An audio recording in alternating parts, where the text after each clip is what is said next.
Assalamu alaikum, dear students. Today we are going to discuss organ for respiration.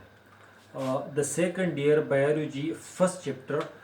human respiratory system या physiology of human respiration na lecture number third के बंदन मंगा discuss को human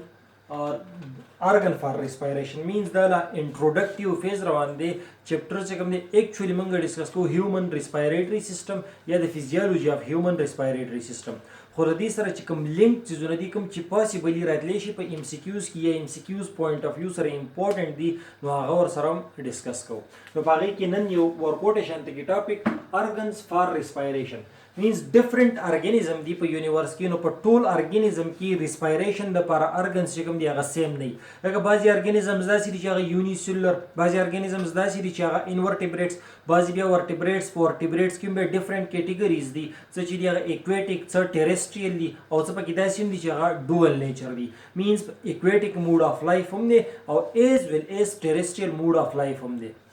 نو په دغه بیس باندې د ریسپایریشن لپاره ارګنز چې کوم دي هغه هم ډفرنټ دي په هغې کې د فرست ون ارګن چې دی هغه دی سکن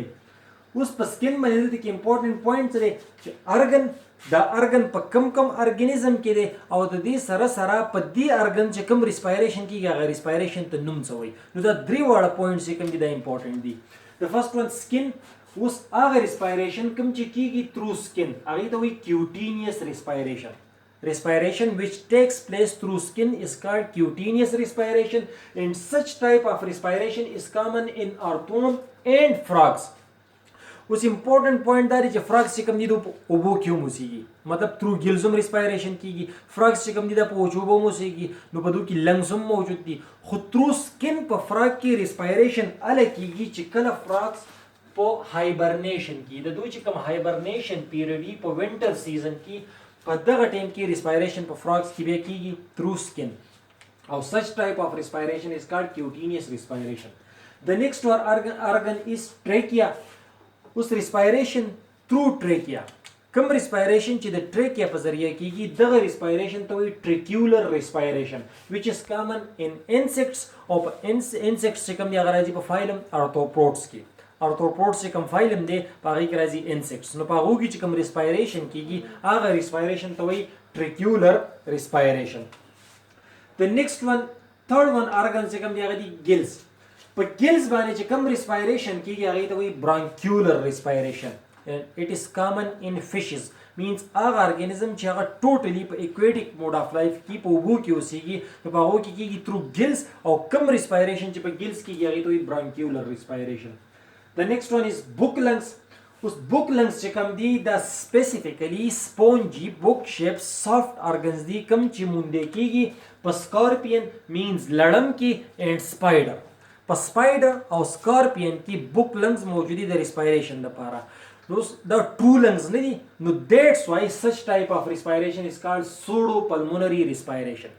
کوم respiration چې په book lungs باندې کېږي The next one دی pulmonary sac Pulmonary sacs is also called mental which is common in mollusk په mollusk کې چې په کوم sac like structure باندې respiration کېږي هغې ته وایي pulmonary sacs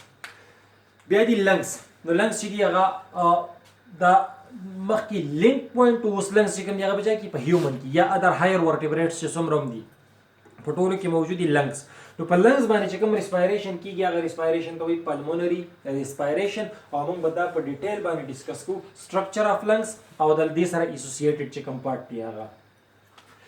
نیکسټ امپورټنټ پوینټ دی ریسپایریټري پیګمنټ اوس چې کوم ارګانیزم په هغې کې ریسپایریشن کېږي نو ټرانسپورټ اف گیسز په پریویس لیکچر کې مې ویلي چې هغه به ریکوایر دي سټیپس اف ریسپایریشن کې نو دا ټرانسپورټ اف گیسز چې کوم دی هغه به څنګه کېږي د هغې دپاره پکار دی پیګمنټ او دغه پیګمنټ به ایکچولی پروټین مالیکولز هغه پروټین مالیکولز کم کېدی شي نو هغه دی هیموګلوبین هیموګلوبین چې کوم دی دا دی آیرن کنټینینګ پروټین مینس په دې کې سنټرل میټل ایټمز چې کوم دی هغه دی آیرن کلر د دې ریډ او دای آر بی سی اف میملز کې آر بی سی اف میملز انکلوډینګ هیومن د هیومن پر ریډ بلډ سیلز کې چې کوم دی هغه هیموګلوبین موجود دي او دا دی پروټین دویم دی هیمو اریترین Again, iron containing protein. Final color is red او it is found in the plasma of annelids means it is a